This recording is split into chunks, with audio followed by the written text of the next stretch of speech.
Developed in member such stress is called thermal stress, उसी को हम लोग थर्मल स्ट्रेस बोलते हैं। बहुत सिंपल है, एक सिंगल बार है, अगर सिंगल बार है, टेम्परेचर बढ़ाइएगा, इसका लेंथ कितना बढ़ जाएगा, एल अल्फा टी, कितना लेंथ बढ़ेगा, एल अल्फा टी। तो इसमें स्ट्रेन कितना हुआ, स्ट्रेन हुआ डेल्टा बाई एल, तो एल अल्फा टी, ऊपर इलोंगेशन हुआ, एक्सपेंशन हुआ, डिवाइडेड बाई एल। तो सीधा सीधा हम लोग बोलते हैं कि टेम्परेचर बढ़ाने के कारण जो स्ट्रेन होता है that is simply alpha T. Temperature बढ़ाने के कारण कितना स्ट्रेन, अल्फा टी। नाउ अगर इसको दोनों एंड पे रेस्ट्रिक्ट करेंगे तो बताइए स्ट्रेस आएगा या नहीं आएगा। टेम्परेचर इंक्रीज किए, कंप्रेसिव स्ट्रेस। अब आपको यही जानना है कि कितना कंप्रेसिव स्ट्रेस। बहुत सिंपल है, पहले इसको हटा दीजिए और देखिए कि कितना फैलता है, एल अल्फा टी फैलता है। नाउ इतना रिएक्शन डेवलप होगा कि नहीं कि ये वापस यहीं पे आ जाए, ठीक है। So that is strain L alpha T divided by L, that is alpha T. As we know that stress is equal to E into strain, तो स्ट्रेस कितना है, that is capital R divided by A, E alpha T. तो reaction कितना develop होगा, E A alpha T.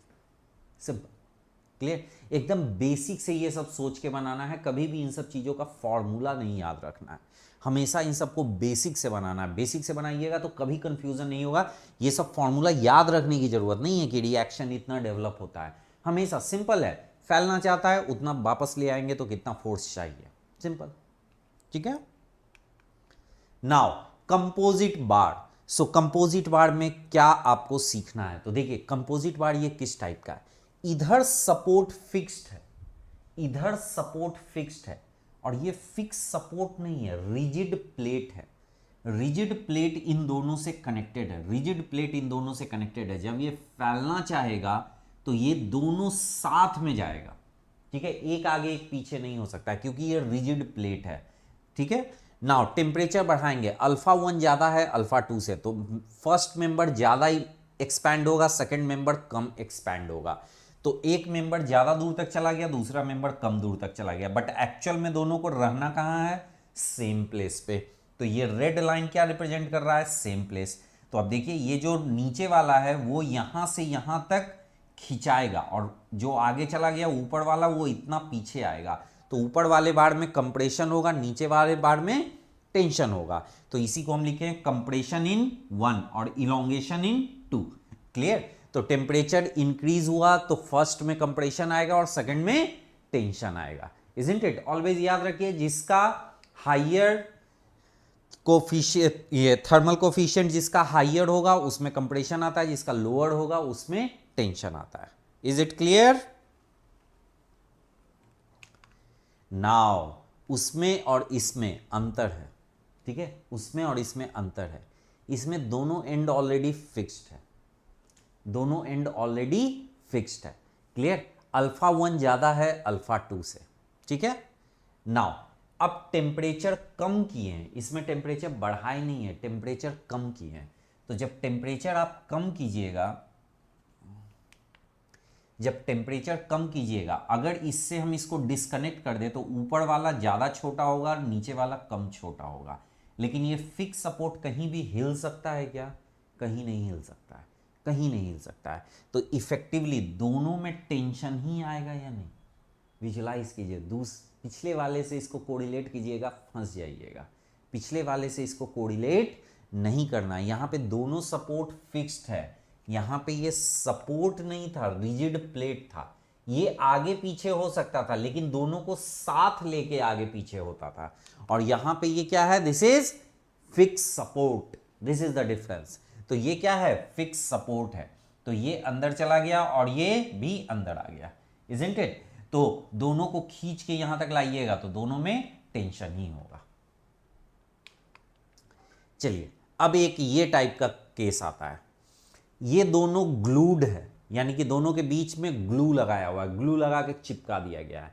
तो अगर बहुत strong glue लगाइएगा तो क्या दोनों अलग अलग मूव कर सकता है, क्या दोनों अलग अलग मूव कर सकता है अगर ग्लू लगा देंगे तो, ठीक है। सो ग्लू लगा देंगे तो दोनों अलग अलग मूव कर सकता है, नहीं मूव कर सकता है। तो देखिए अल्फा 1 ग्रेटर देन अल्फा 2, मान लीजिए कि एक का अल्फा ज्यादा है एक का अल्फा कम है, तो ये ज्यादा फैलना चाहेगा। तो अगर ये ज्यादा फैलना चाहेगा तो नीचे वाला उसको खींचेगा, तो खींचेगा तो उसमें स्ट्रेस कैसा आएगा, इधर। और नीचे वाला कम फैलना चाहेगा तो ऊपर वाला इसको आगे के डायरेक्शन में ले जाएगा, तो ये इस डायरेक्शन में स्ट्रेस आएगा। ये स्ट्रेस विजुअलाइज करना होता है, ठीक है, ये विजुअलाइज करना होता है। क्यों? क्योंकि अल्फा 1 क्या है, ज़्यादा है अल्फा 2 से, तो ये ज़्यादा फैलता है और ये कम फैलता है, लेकिन इफेक्टिवली तो दोनों को एक साथ ही फैलना है, तो उन दोनों के बीच में स्ट्रेस आ जाता है, तो ये स्ट्रेस का डायरेक्शन है।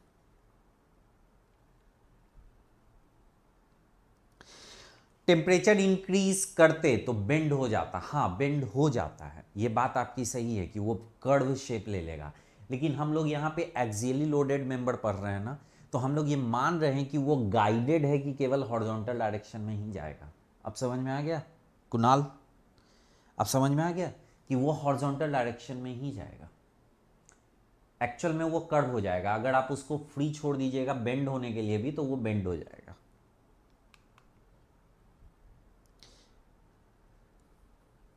ठीक है, चलिए ये question, the rigid beam shown in the figure, ये फिगर में रिजिड बीम है, ये बीम जो है ये रिजिड है, ठीक है, clear, is fixed to the top of the 3 post made up of steel and aluminium, ठीक है, बीच वाला एल्यूमिनियम है, दोनों एंड पे स्टील है और इस पे ये लोड लगाया हुआ है, तो लोड लगाइएगा तो ये नीचे आएगा या नहीं, सो लोड लगाइएगा तो ये नीचे आएगा, क्लियर।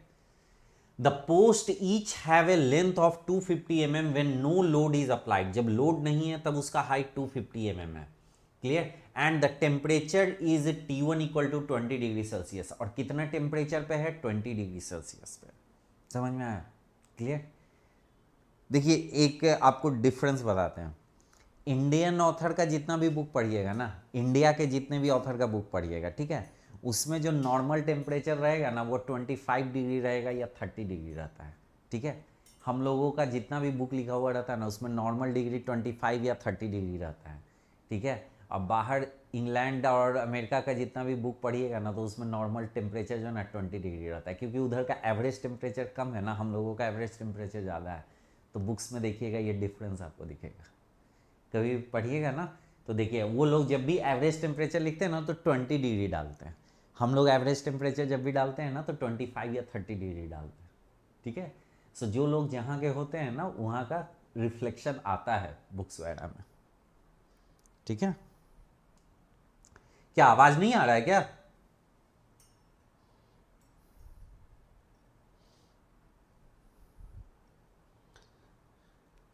ठीक है, now determine the force supported by each post if bar is subjected to a uniform distributed load इतना and the temperature is rise to इतना 80 डिग्री से, यानी कि आप टेम्परेचर भी बढ़ाए हैं और लोड भी लगाए हैं, तो फाइनली उसमें स्ट्रेस, फाइनली उसमें क्या निकालना है, determine the force on supports, finally तीनों सपोर्ट में फोर्स निकालना है, क्लियर। तो देखिए कैसे इमेजिन कीजिएगा, ये अगर रिजिड है, आप लोड लगाइए टेम्परेचर बढ़ाइए, फाइनल जो हाइट होगा वो फिक्स होगा या नहीं, तीनों का इक्वल होगा या नहीं होगा, फाइनल हाइट क्या होगा, तीनों का इक्वल होगा, तो रिजल्टेंट जो होगा वो तीनों का सेम होगा, ठीक है।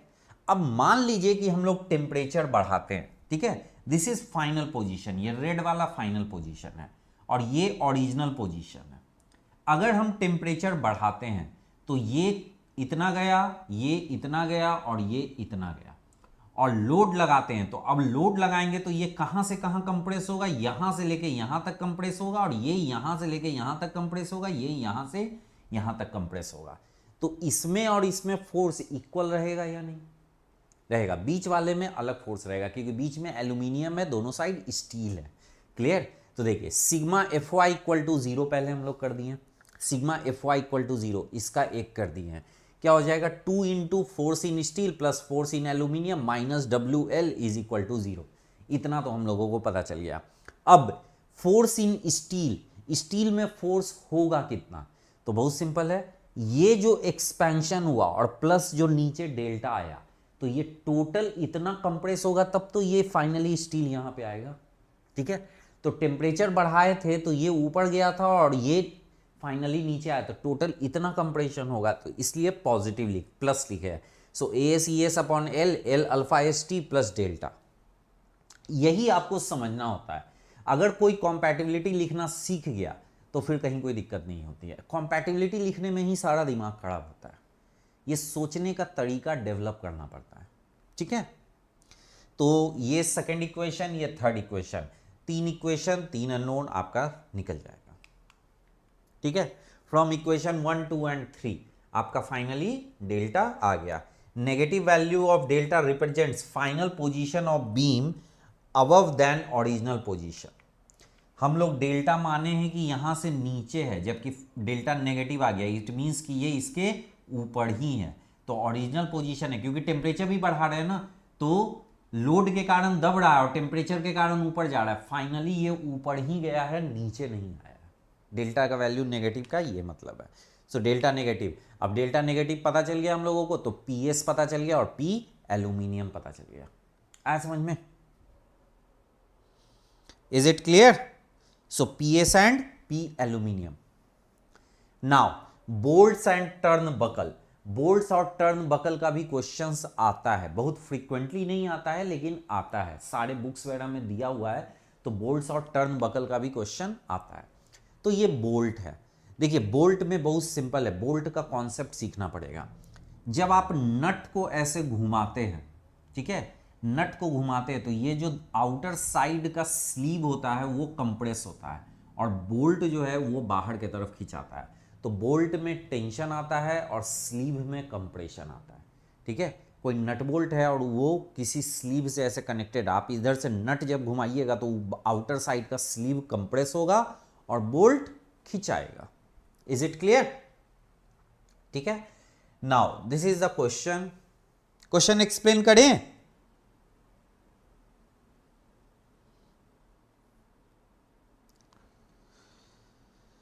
क्वेश्चन एक्सप्लेन करें?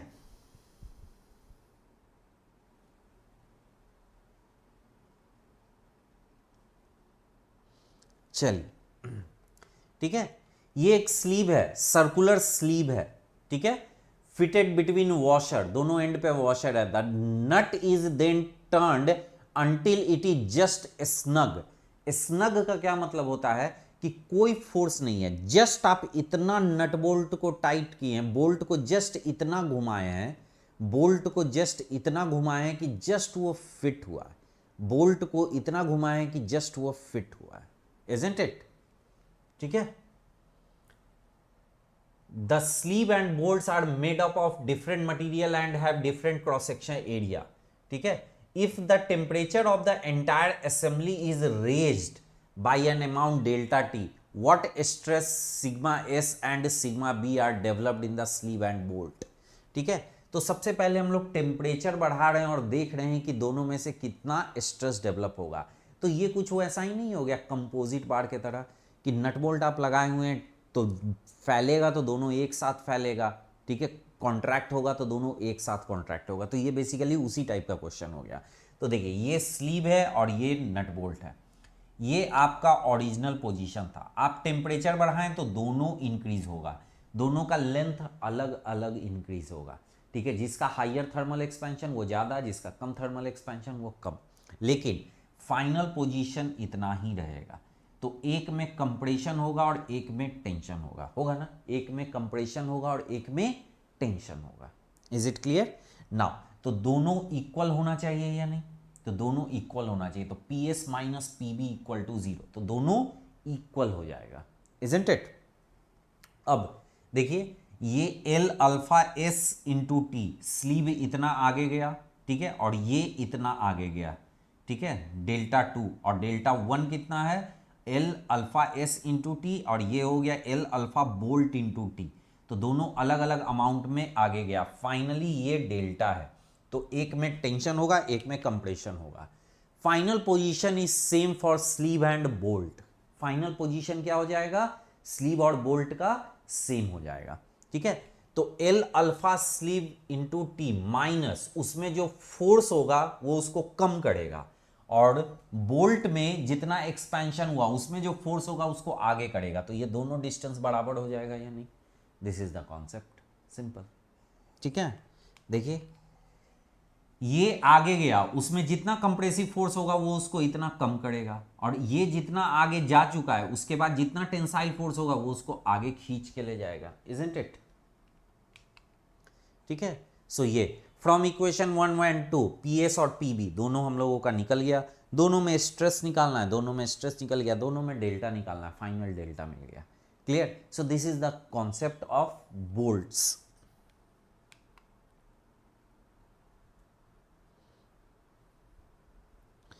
हाँ कुणाल, समझ सकते हैं, ठीक है, क्लियर? ये टर्न बकल होता है, टर्न बकल कुछ ऐसा होता है, पहले टर्न बकल समझ लीजिए। टर्न बकल कुछ ऐसा होता है, ठीक है, इसको ऐसे घुमाते हैं तो ये दोनों अंदर की तरफ आता है तो दोनों साइड से वो खींच लेता है, this is called turn buckle. ठीक है, ये टर्न बकल का कॉन्सेप्ट समझना होगा। इसको जब हम लोग ऐसे ऐसे ऐसे ऐसे घुमाते हैं ना तो ये दोनों साइड से ऐसे ऐसे खींचता है। अब बताइए, इसमें टर्न बकल को घुमाइएगा, एक बार घुमाइएगा तो दुगना मूवमेंट होगा या नहीं? ये विजुलाइज कीजिए, ये डबल टर्न बकल है ना, इधर भी है और इधर भी है, तो एक राउंड घुमाइएगा तो इधर भी खींचेगा और इधर भी खींचेगा, खींचेगा या नहीं? तो यहां पर जो टर्न बकल है ये डबल टर्न बकल है, अगर n टाइम्स घुमाते हैं तो ये दुगना उसको खींचता है। Clear? Determine the force in tube and cable when the turn buckles are tightened by n turns. ठीक है, टर्न बकल कितने टर्न से होता है? n टर्न से उसको घुमाया जाता है। तो देखिए, इसको n टर्न से घुमाइए तो ये दोनों रिजिड प्लेट को खींच लेगा या नहीं अंदर? ठीक है, तो ये आपका इनिशियल पोजीशन है, ये इनिशियल पोजीशन है। फाइनली यहां से यहां फाइनल पोजीशन आ गया, ठीक है ना? Final position is this one, this is the final position. Temperature भी है।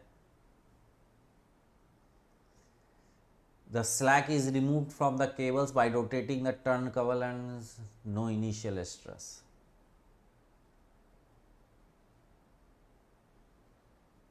हाँ, ठीक है, क्लियर?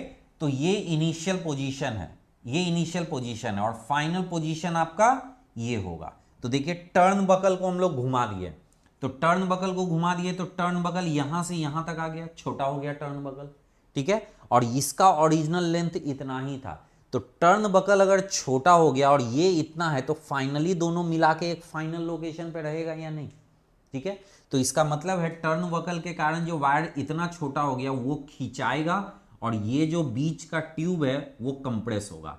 तो एक टर्न बकल वाला जो वायर है, स्टील केबल है, वो इलोंगेट होगा और वो कंप्रेस होगा। तो ये P,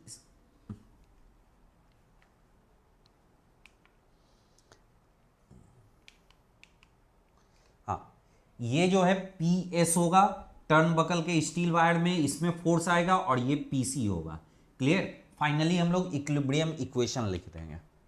equilibrium equation sigma Fx equal to 0, so -2PS, एक फोर्स इधर है एक फोर्स इधर है, PS और PC इक्वल टू 0। अब हम लोगों को PS और PC निकालना है, तो PS PC कैसे निकलेगा? तो 2NP, टर्न बकल में जो पिच होता है, पिच मतलब एक बार घुमाते तो कितना वो अंदर आएगा, तो वो that is P, n times घुमाया, और ये डबल टर्न बकल है इसलिए 2 से मल्टीप्लाइड है, तो 2NP इतना अंदर आ गया था, -PS इंटू LAS-ES। देखिए, ये घुमाने से यहां तक आ गया था, ठीक है, और इसमें टेंसाइल फोर्स हम लोगों का आएगा, तो टेंसाइल फोर्स के कारण जितना होगा वो उसमें से माइनस हो जाएगा, तो वो फाइनल पोजीशन आ गया। और कॉपर का जो बीच का कॉपर का ट्यूब है उसमें जितना कंप्रेसिव फोर्स होगा, तो ये दोनों इक्वल हो जाए। बस दो इक्वेशन को सॉल्व कर दीजिए, PS और PC हम लोगों का निकल गया। This is the way to solve this type of question. सब इसमें बस कॉम्पैटिबिलिटी इक्वेशन का खेल है, ठीक है। Using sign convention to write compatibility equation, ठीक है। साइन कन्वेंशन कैसे लिखते हैं हम लोग, ठीक है। Consider sign convention corresponding to axis, consider initial position to final position as a resultant of all displacement, ठीक है। कैसे साइन कन्वेंशन कॉम्पैटिबिलिटी का लिखते हैं, ठीक है। तो आप सबसे पहले क्या कर लीजिए, एक्सिस के क्रॉसपॉन्डिंग लिखिए, एक्सिस के क्रॉसपॉन्डिंग, ठीक है। तो आप कोई सा एक्सियली लोडेड मेंबर मान रहे हैं तो या तो हॉरिजॉन्टल होगा या वर्टिकल होगा, तो किसी भी डायरेक्शन में एक एक्सिस मान लीजिए, ठीक है। Now initials to final position को, initial to final, consider initial position to final position as resultant of all displacement, सारे डिस्प्लेसमेंट का वो रिजल्टेंट है, ठीक है। Write all displacement using sign convention of step 1, step 1 का साइन कन्वेंशन फॉलो कीजिए, axis के डायरेक्शन में पॉजिटिव, एक्सिस के अपोजिट डायरेक्शन में negative. Algebraic sum of all these must be equal to resultant displacement of step 2, ठीक है। ये वाला क्वेश्चन जो पिछली बार साइन कन्वेंशन से बनाए थे, इस बार दूसरे साइन कन्वेंशन से उसी क्वेश्चन को सॉल्व किए, ठीक है। उस बार कॉम्पैटिबिलिटी, देखिए कॉम्पैटिबिलिटी जो लिखा जाता है ना, ठीक है, कॉम्पैटिबिलिटी जो लिखा जाता है उसको लिखने का दो तरीका होता है, एक विजुअलाइजेशन से लिखाता है और एक मैथमेटिकली लिखाता है। जैसे हम लोग क्या बोलते हैं, हम इधर से उधर गए और वो उधर से इधर आया, ठीक है, फाइनली मिल गया, ठीक है ना, क्लियर। तो इसमें हम लोग ऑटोमेटिकली समझते हैं कि एक इस डायरेक्शन में एक उस डायरेक्शन में, इसमें हम लोग एक्सिस का यूज़ नहीं किए, ठीक है, विजुअलाइजेशन का यूज़ किए कि हम इस डायरेक्शन में जा रहे हैं, वो इस डायरेक्शन में आ रहा है, फाइनली वहाँ 0 पॉइंट पे मिल गया, ठीक है। एक हम लोग क्या करते हैं, साइन कन्वेंशन लिखते हैं कि इधर एक्स एक्सिस मान लिया तो मेरा मूवमेंट पॉजिटिव हो गया, उसका मूवमेंट नेगेटिव हो गया, समझ में आया, मेरा मूवमेंट को पॉजिटिव ले लिया, उसका मूवमेंट को नेगेटिव ले लिया, ठीक है। ऐसे करके हम लोग लिखते हैं। तो दो तरीका होता है लिखने का, एक मैथमेटिकल और एक विजुअल, ठीक है। बहुत लोग मैथमेटिकल वाले में कंफर्टेबल होते हैं, बहुत वो लोग विजुअलाइजेशन वाले में कंफर्टेबल होते हैं। तो अभी तक जो हम बता रहे थे वो विजुअलाइजेशन वाला था, ये फिर से उसी क्वेश्चन को हम सॉल्व किए मैथमेटिकल से। इनिशियल टू फाइनल पोजीशन, तो ऊपर हम वाई एक्सिस मान लिए, इनिशियल टू फाइनल पोजीशन तो नीचे हम माने हैं तो इसलिए माइनस डेल्टा, अब जो जिधर गया है उसको प्लस माइनस ले लीजिए। फाइनली यहाँ से यहाँ तक ये कंप्रेस हुआ, ये टेम्परेचर बढ़ाने के कारण ऊपर गया, ये टेम्परेचर बढ़ाने के कारण ऊपर गया, तो ये ऊपर गया तो पॉजिटिव, फिर ये कंप्रेस हुआ तो नेगेटिव, ठीक है। तो देखिए ये माइनस डेल्टा, ये क्या है माइनस डेल्टा, रिजल्टेंट क्या हो गया माइनस डेल्टा। अब रिजल्टेंट कैसे हुआ है इसमें, तो देखिए पहले ये ऊपर गया तो इसलिए पहला टर्म पॉजिटिव, और फिर लोड से नीचे आया तो वो टर्म नेगेटिव, तो वो करके कॉम्पैटिबिलिटी कंडीशन, दूसरा कॉम्पैटिबिलिटी कंडीशन ये, ठीक है। फिर इसमें भी वही किए हम, टेम्परेचर बढ़ाएं, ठीक है, टेम्परेचर बढ़ाएं तो ये इनिशियल टू फाइनल, ये रेड वाला है that is delta, initial to final red वाला है दैट इज डेल्टा। अब पहले ये आगे गया और फिर पीछे आया, so delta equal to delta 1 minus delta 3, ठीक है। डेल्टा 1 पहले उसका एक्सपेंशन हो गया और फाइनली डेल्टा 3 कंप्रेशन हो गया, ऐसे करके लिखते हैं। तो ऐसे भी आप लिख सकते हैं, तो जैसे आपकी मर्जी है वैसे लिखिए, लेकिन कॉम्पैटिबिलिटी कंडीशन आपका सेटिस्फाई होना चाहिए, ठीक है। Strain energy of axially loaded member, strain energy of axially loaded member, आप लोगों को पता होगा एक्सटर्नल वर्क डन जो भी हम लोग करते हैं वो बॉडी में अंदर जाके स्ट्रेन एनर्जी के फॉर्म में स्टोर हो जाता है। बॉडी पे हम लोग जो भी वर्क डन करते हैं वो अंदर स्ट्रेन एनर्जी के फॉर्म में जाके स्टोर हो जाता है, इजंट इट। सो P हम लोग लगाएं और ये यहाँ पे डेल्टा हुआ, क्लियर। तो P फोर्स हम लोग लगाएं और डेल्टा हुआ, ठीक है। सो ये लीनियर वेरिएशन हो कोई जरूरी नहीं है, this is non linear variation, ठीक है। सो ये P लगाएं एंड दिस इज डेल्टा, तो ये non linear variation, non linear variation, so this is D delta, clear. So ये डी डेल्टा है, डी डेल्टा में आपका ये हैचिंग, तो किसी भी पर्टिकुलर पॉइंट पे यहाँ पे P डैश फोर्स होगा और उसके क्रॉसपॉन्डिंग डिफॉर्मेशन कितना हुआ है डी डेल्टा हुआ है, तो वर्क डन कितना हो जाएगा P dash into D delta. अब P dash into D delta basically क्या रिप्रेजेंट कर रहा है, ये हैश एरिया रिप्रेजेंट कर रहा है या नहीं, तो टोटल वर्क डन लिखेंगे तो P dash into D delta का इंटीग्रेशन लिखेंगे, तो ये क्या रिप्रेजेंट करेगा, बेसिकली ये रिप्रेजेंट कुछ नहीं करेगा, ये पूरा एरिया को रिप्रेजेंट करेगा। तो वर्क डन जो भी होता है वो हमेशा लोड वर्सेस डिफ्लेक्शन के ग्राफ के अंडर में जो एरिया होता है that is work done, load versus deflection के ग्राफ में जो एरिया होता है दैट इज वर्क डन, ठीक है। Now strain energy per unit volume, तो strain energy per unit volume को हम लोग क्या लिखते हैं, उसका यूनिट है, ठीक है। So strain energy per unit volume, तो ये स्ट्रेस है और ये स्ट्रेन है, ठीक है।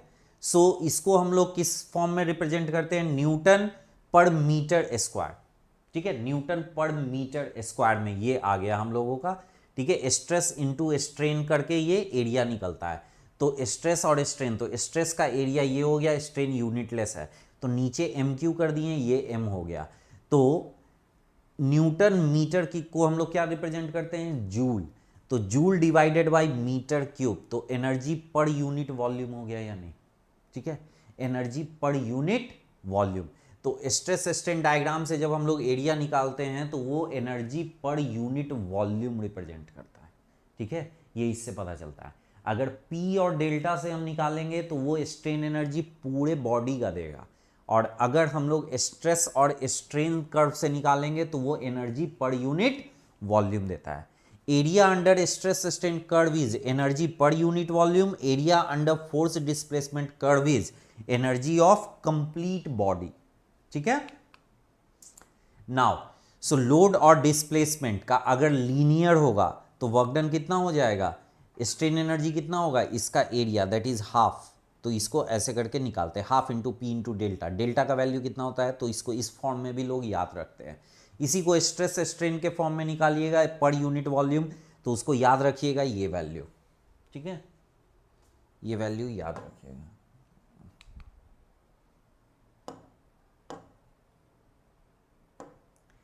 सो इसमें ये याद रखिएगा और इसमें ये याद रखिएगा।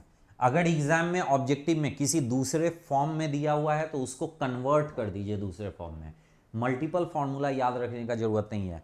एक्सियली लोडेड मेंबर का strain energy P square L upon 2 होता है और पर unit volume sigma square upon 2 होता है। अगर किसी दूसरे फॉर्म में तो एग्जाम में तुरंत कैलकुलेट कर लीजिए, तुरंत कैलकुलेट हो जाएगा, मल्टीपल फॉर्मूला याद करने की जरूरत नहीं है, ठीक है। Type of load, gradual applied load, तो लोड अगर ग्रेजुअल अप्लाई करते हैं तो क्या करते हैं, लोड 0 से बढ़ाना शुरू किए तो टाइम के साथ अगर ऐसे बढ़ रहा है तो डिफ्लेक्शन भी क्या होगा, लोड बढ़ रहा है और इधर डिफ्लेक्शन बढ़ता जाएगा, लोड बढ़ रहा है और इधर डिफ्लेक्शन बढ़ता जाएगा। सो 0 से P के तरफ बढ़ रहा है, 0 से T के तरफ बढ़ रहा है। Is it clear. Sudden applied load, sudden applied load क्या होता है, डायरेक्टली लोड जो है P पे ही है, डायरेक्टली लोड कहां पे है, P पे ही है, क्लियर। तो सडन अप्लाइड लोड कैसे आता है, सडन अप्लाइड लोड कैसे आता है, एक तो कि आप फ्लोर पे पैर धीरे धीरे रखिए, ठीक है, और एक है फ्लोर पे आप पैर सडन रखिए, जंप नहीं, जंप नहीं, जंप अलग चीज हो जाता है, that is impact load. Sudden load और इंपैक्ट लोड में अंतर होता है, ठीक है, सडन और इंपैक्ट लोड में अंतर होता है। ये है इंपैक्ट लोड। सोचिए ये h का वैल्यू अगर 0 के बराबर होगा, h का वैल्यू 0 के बराबर होगा और इसको छोड़ दीजिएगा, दैट इज सडन लोड। और इंपैक्ट लोड का मतलब है कि ये h हाइट से छोड़ दिए, दैट इज इंपैक्ट लोड। आया समझ में। तो इंपैक्ट लोड में ज्यादा इलोंगेशन होता है। कॉमन सेंस से सोचिए किसी चीज पे आप जंप कर जाइएगा तो उसमें डिफॉर्मेशन ज्यादा होगा या नहीं, तो वही डिफॉर्मेशन इसमें निकालना है। तो देखिए ये एक स्लाइडिंग कॉलर मास है और ये ऐसे छोड़ते हैं, तो ये छोड़ेंगे तो इस पे गिरेगा, तो इसमें इलोंगेशन होगा या नहीं, सो that is delta max, clear. तो ये डेल्टा मैक्स हम लोगों को निकालना है, ठीक है। For h equal to 0 impact load can be considered as sudden load, impact load को हम लोग सडन लोड कंसीडर कर सकते हैं।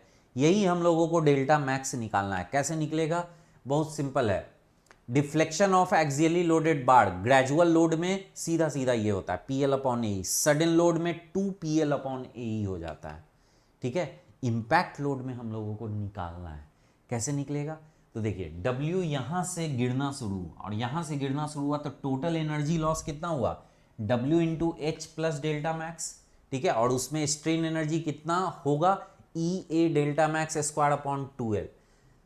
From this quadratic equation delta max, इस क्वाड्रेटिक इक्वेशन से डेल्टा मैक्स का हम लोगों का ये आ जाएगा। अब इस डेल्टा मैक्स को हम लोग इस फॉर्म में लिखते हैं और उसमें डेल्टा ST को बाहर कर देते हैं, WL अपॉन AE को डेल्टा ST बोल दिए। डेल्टा ST क्यों, किसी चीज पे ग्रेजुअल लोड लगाते हैं तो कितना डिफॉर्मेशन होता है, WL अपॉन AE होता है, तो उसको डेल्टा ST के फॉर्म में लिख दिए हैं।